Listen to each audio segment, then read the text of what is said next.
Buenos días, Señor les continúe bendiciendo. Ahora que estábamos en la alabanza de la adoración, se me vino a la mente la palabra que podemos leer en el capítulo 19 de Apocalipsis, donde menciona Juan que él escucha la voz de una multitud como el estruendo de muchas aguas, que decía: porque el Señor nuestro Dios Todopoderoso reina. Gocémonos y alegrémonos y démosle gloria, porque las bodas del Cordero ha llegado. No sé si usted ha puesto atención cuando la iglesia entera levanta su voz, una sola voz, un solo corazón, para adorarle a Él. Es hermoso, es hermoso.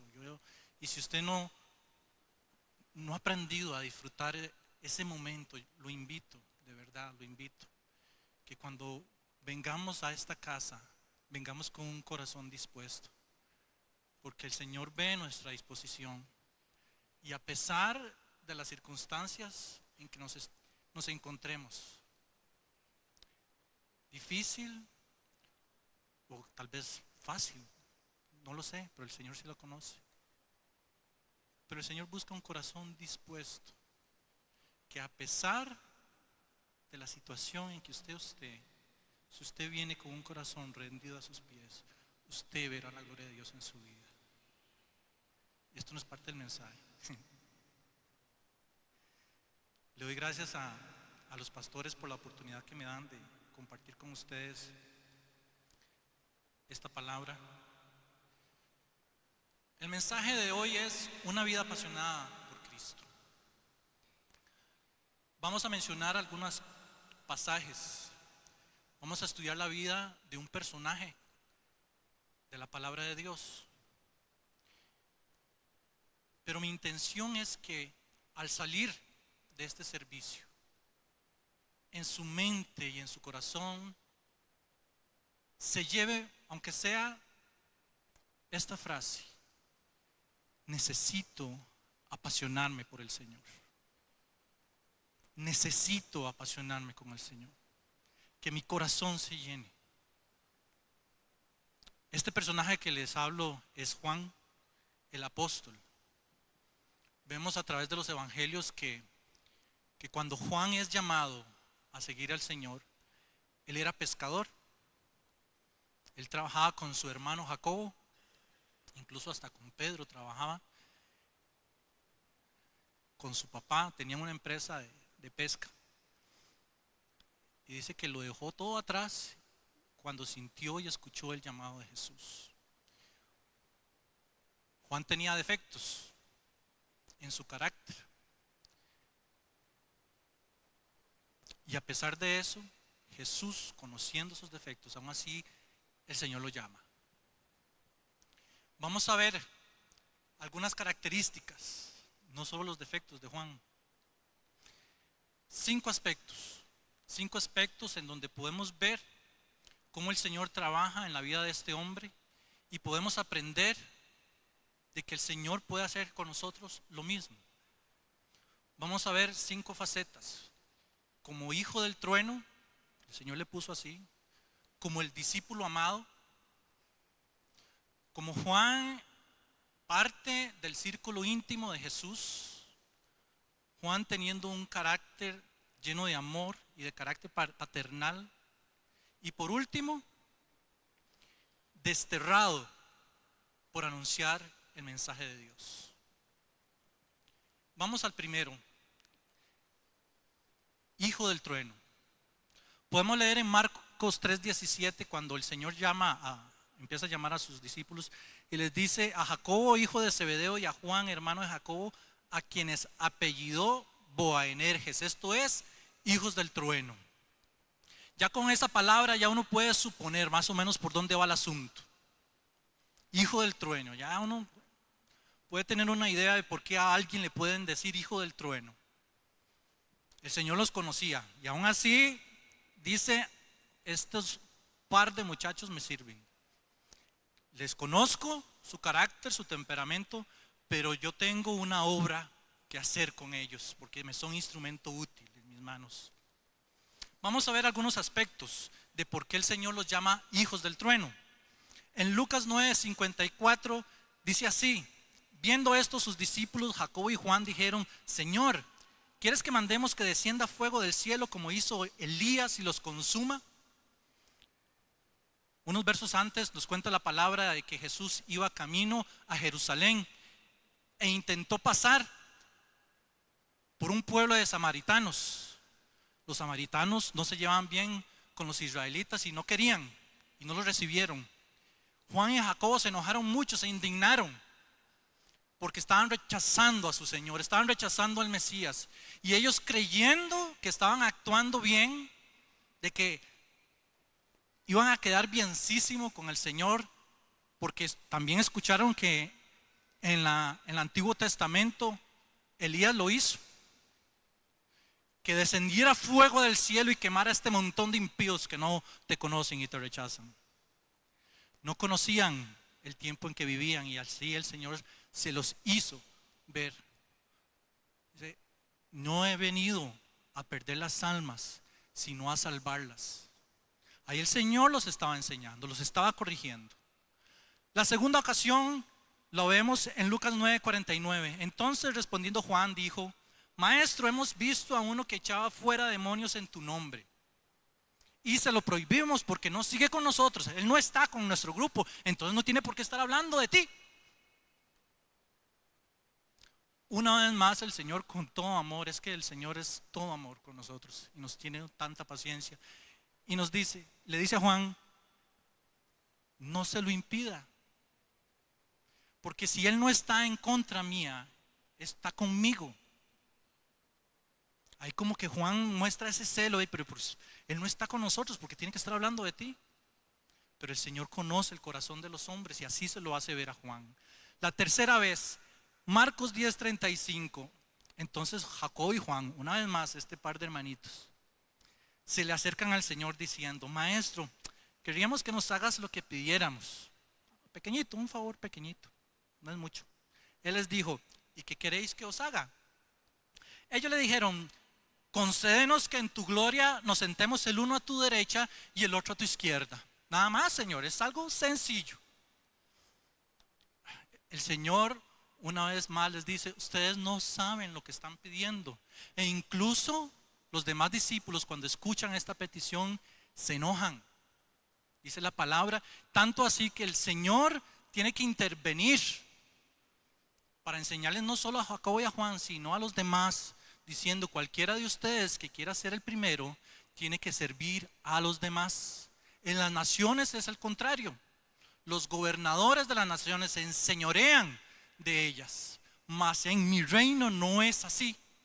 Yo he venido aquí no para que me sirvan, sino para servir y para entregar mi vida por rescate de muchos. Principios, el Señor le está enseñando ahí en medio de sus errores los principios que reinan en medio de la iglesia.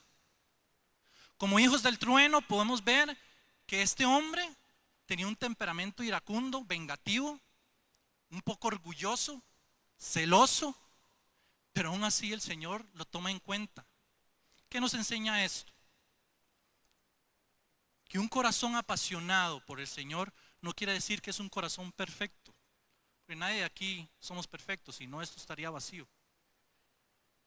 Pero a pesar de eso, y el Señor nos conoce, Él busca corazones imperfectos, claro que sí, pero dispuestos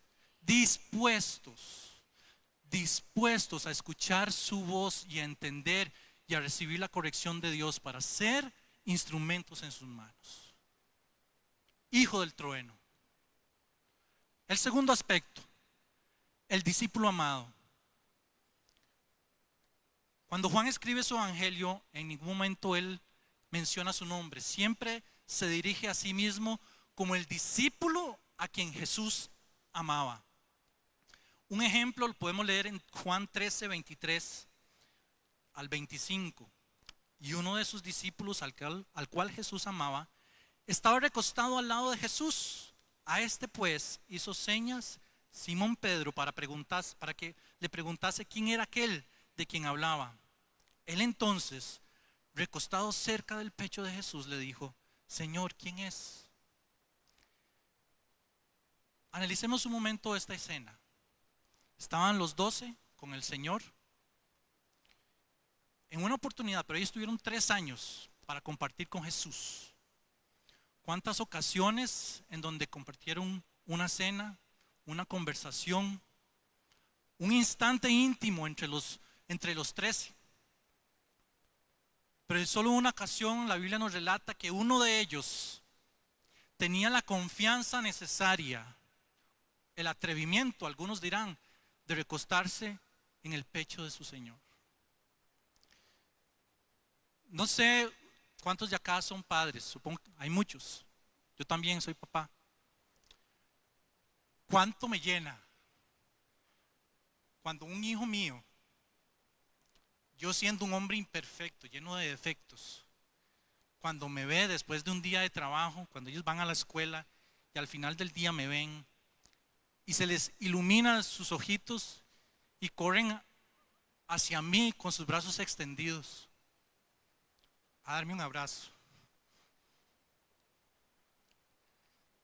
Perdón, yo soy muy llorón. Pero es que me conmueve la actitud de un hijo que busca el abrazo del Padre. Y Juan era así. Juan amaba al Señor.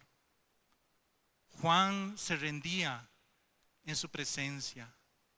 Disfrutaba recostarse en el pecho de aquel que él reconocía como Dios y Señor, como ningún otro discípulo lo hizo. Y eso él lo marcó en su vida. Tanto así que podemos hacer una diferenciación entre el amor de Juan y el amor de otro discípulo, como lo era Pedro. Pedro, varón de Dios, por supuesto que sí, pero Pedro tenía un defecto. Aunque todos se escandalicen de ti, yo nunca me escandalizaré, dijo Pedro. Señor, dispuesto estoy a ir contigo no solo a la cárcel, sino también a la muerte. Señor, ¿por qué no te puedo seguir ahora? Mi vida daré por ti. Ese es Pedro abriendo la boca. Ese es Pedro jugando, como decimos nosotros, jugando de vivo. Pero Jesús conocía el corazón de Pedro. Lo veía, no se dejaba apantallar por sus palabras. Estaba claro que Pedro tenía su confianza puesta en su propio amor. Lo que pasa es que el amor nuestro hoy es, mañana está, al otro día puede ser. Es que nuestro amor y nuestra confianza es un terreno muy suave y muy débil en donde nosotros podamos construir nuestra relación con Dios. Al contrario de Juan, vemos en la vida de Juan que él pone su yo a un lado. Si se ve obligado a mencionarse a él mismo en su evangelio,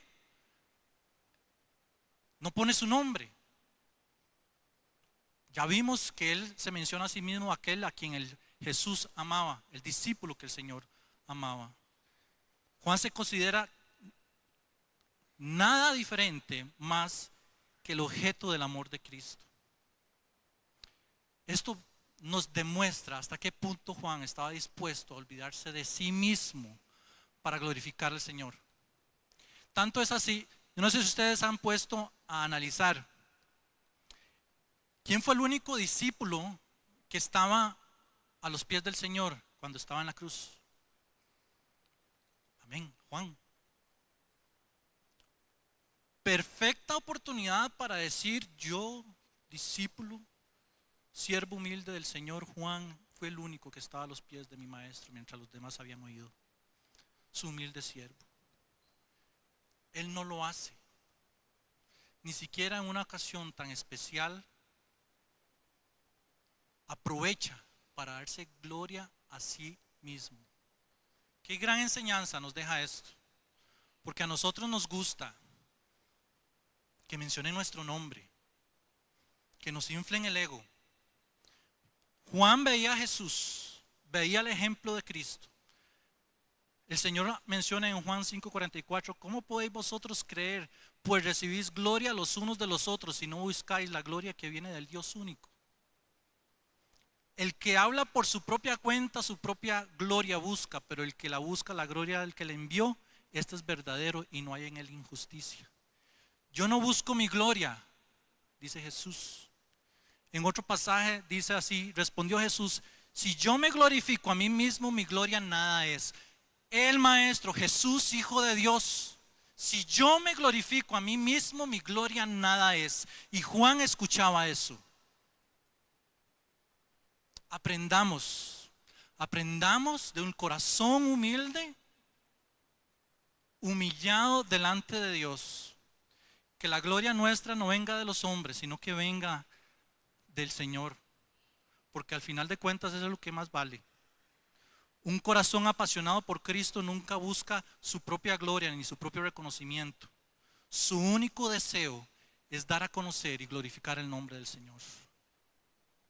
El tercer aspecto habla sobre Juan en el círculo íntimo de Jesús. La palabra de Dios nos enseña que había 3 discípulos en este grupo: Juan, Jacobo y Pedro. A ellos 3 los vemos cuando el Señor se transfigura, cuando los llama para que lo acompañen con Él en la noche en que los van a entregar. Los llama con Él para que vayan a la casa de Jairo a levantar a la hija que ya había fallecido. Los 3 viven momentos íntimos con el Señor. Ven una pizca de la gloria de Jesús cuando el Señor está orando y dice la palabra que Él se transfigura, sus ropas se vuelven blancas como la nieve y que aparecen Elías y Moisés. Solo ellos 3 tuvieron el privilegio de ver eso. Ellos ven cuando Jesús está orando, bueno, ven en sentido figurado porque en realidad se durmieron, pero estaban ellos ahí.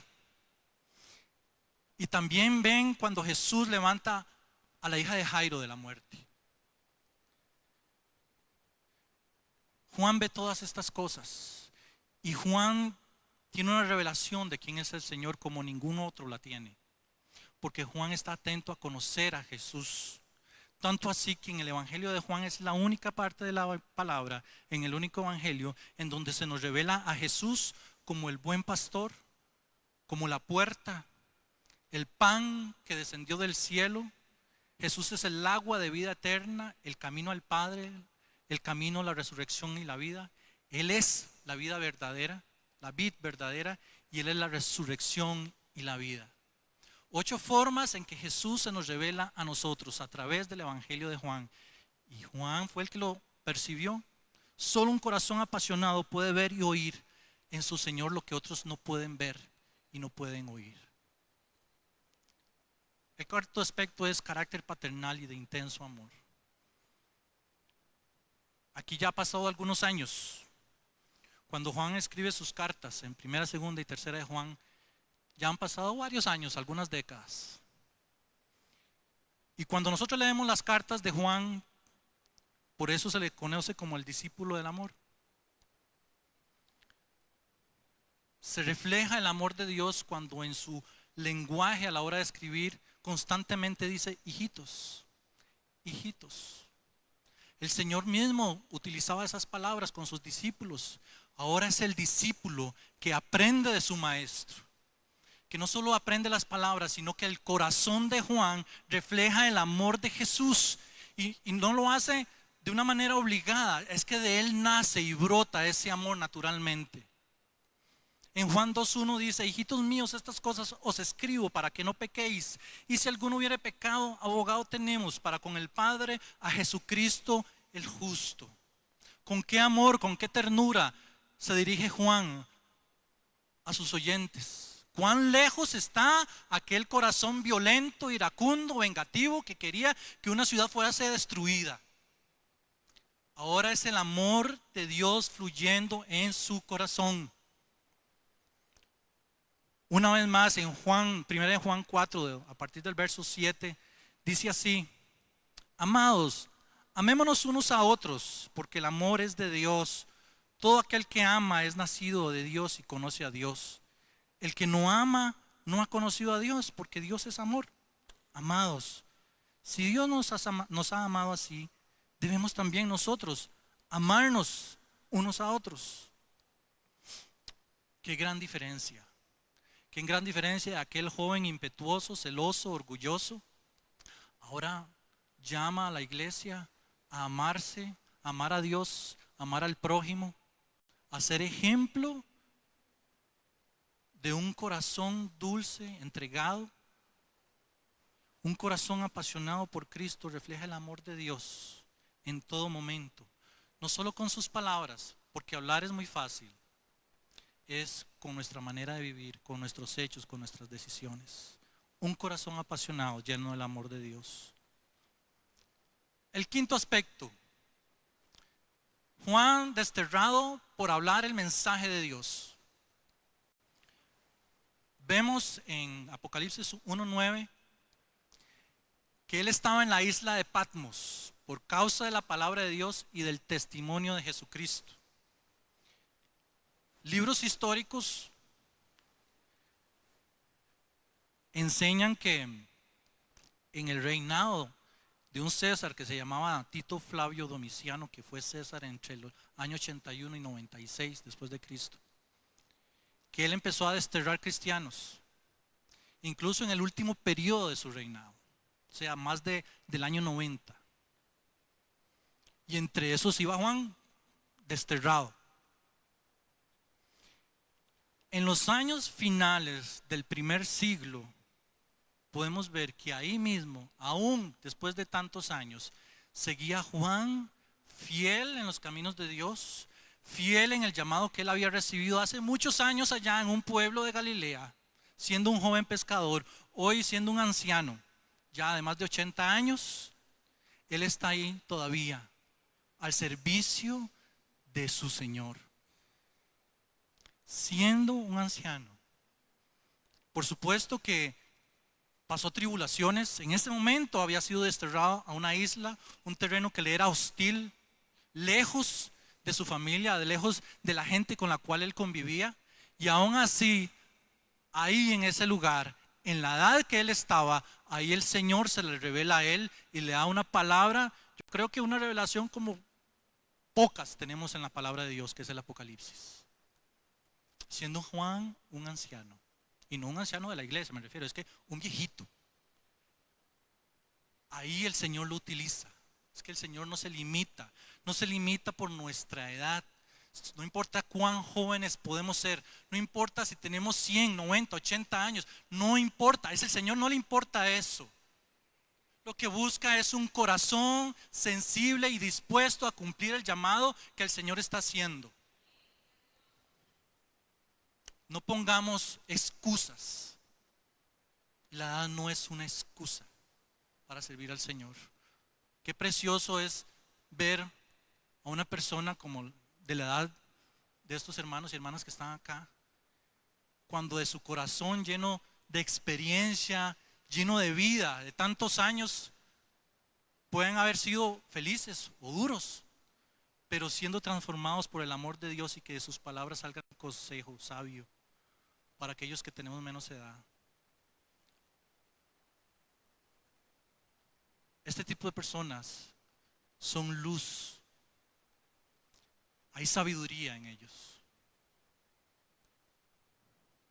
Podemos ver que inclusive otros personajes de la Biblia fueron llamados siendo ancianos. Abraham tenía 75 años cuando recibió el mensaje de Dios diciendo que se tenía que salir de su parentela. Moisés tenía apenas 80 años, apenas, cuando el Señor lo comisiona para liberar a su pueblo de Egipto.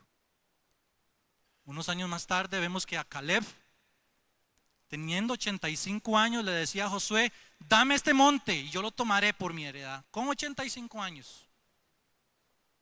Una vez más, no pongamos límites al Señor. Independientemente de nuestra situación, si usted es muy educado y tiene muchos títulos, o al contrario, nunca tuvo la oportunidad de terminar la escuela o el colegio, eso el Señor lo deja a un lado. Él busca corazones dispuestos, apasionados por Él, porque Él nos capacita, nos llena de su espíritu y nos da sabiduría para cumplir el llamado que Él tiene para cada uno de nosotros, apasionados por Él. Como conclusión, tener una vida apasionada por Cristo es seguirle a Él tal y como somos, sin importar cuáles son nuestros defectos, como lo vimos con Juan.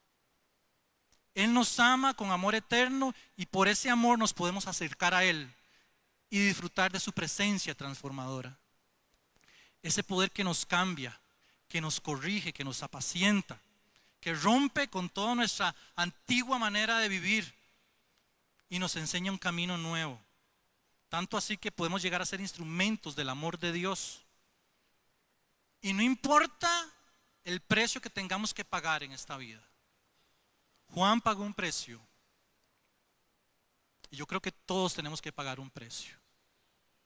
No hay cristiano exento de esto. Tener una vida apasionada por Cristo tiene un propósito: cumplir con el llamado que nos hace el Señor, conocerle a Él y estar listos para que cuando aquel día glorioso de su venida llegue, estemos preparados. Algunos pueden decir, esto de apasionarse por el Señor y de que el fuego arda en el corazón, eso es para la gente que de verdad le gusta eso. Para el pastor, para los ancianos, para los que ministran la música. Pero déjeme decirle que no es así. El apasionarse por el Señor es para todo hijo de Dios, todo aquel que dice ser hijo de Dios, todo aquel que dice haber aceptado a Cristo en su corazón. Y le doy solo 3 razones, nada más.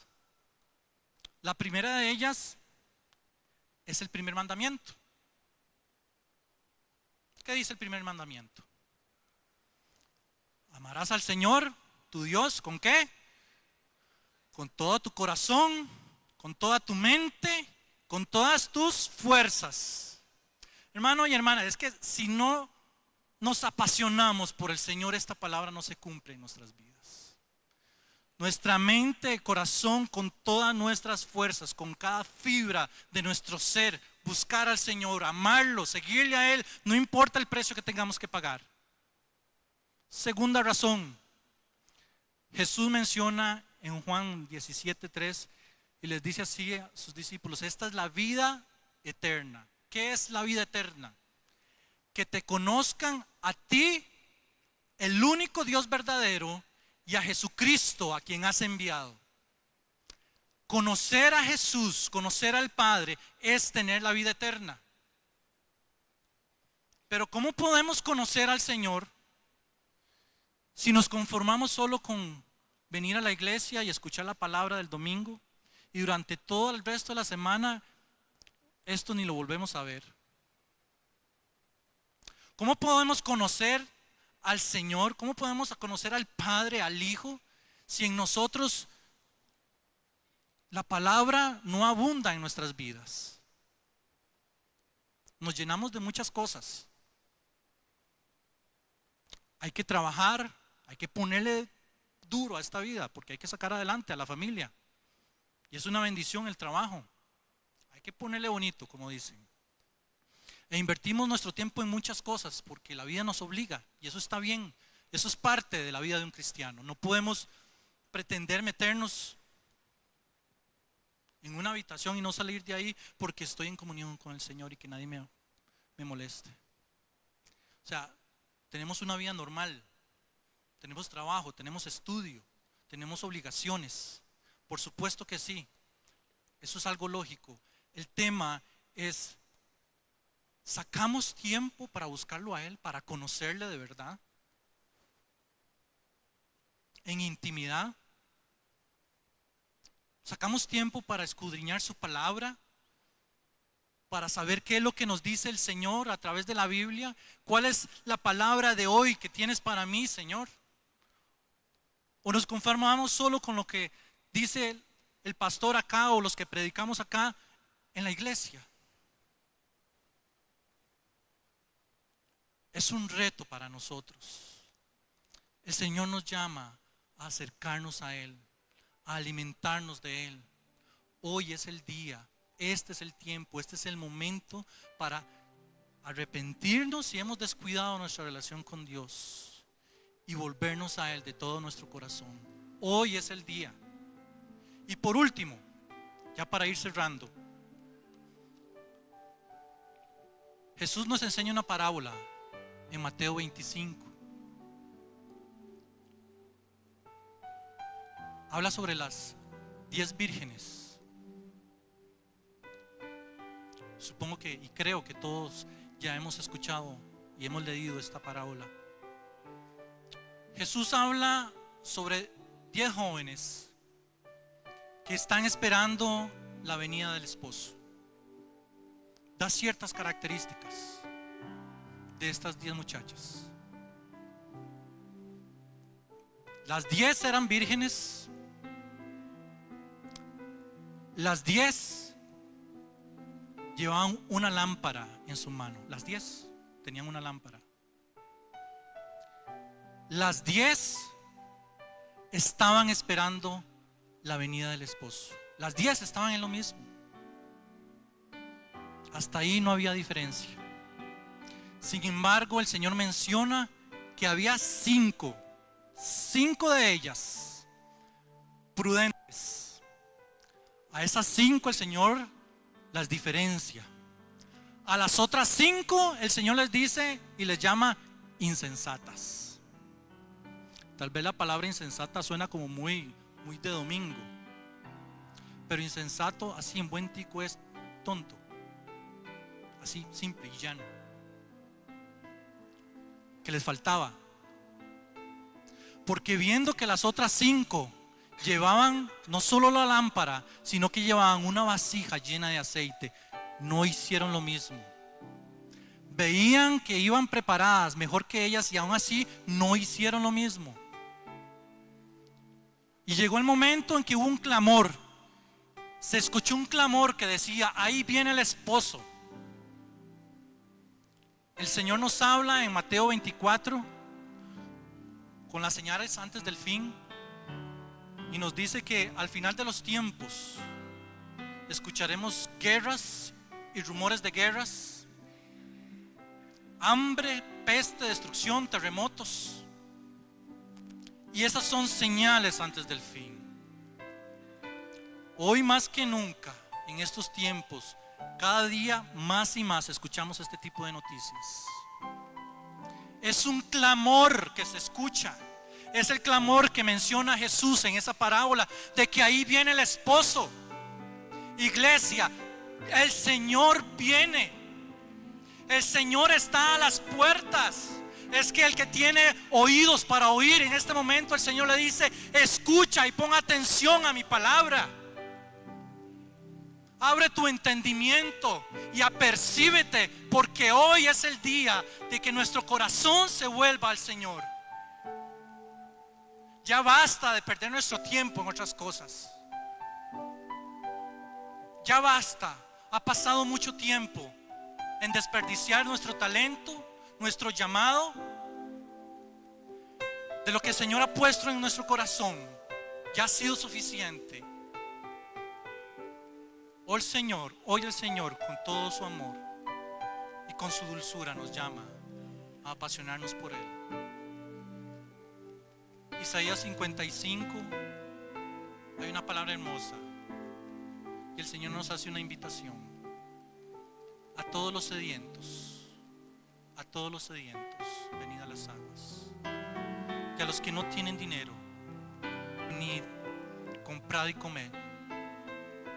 Vengan, compren sin dinero y sin precio vino y leche.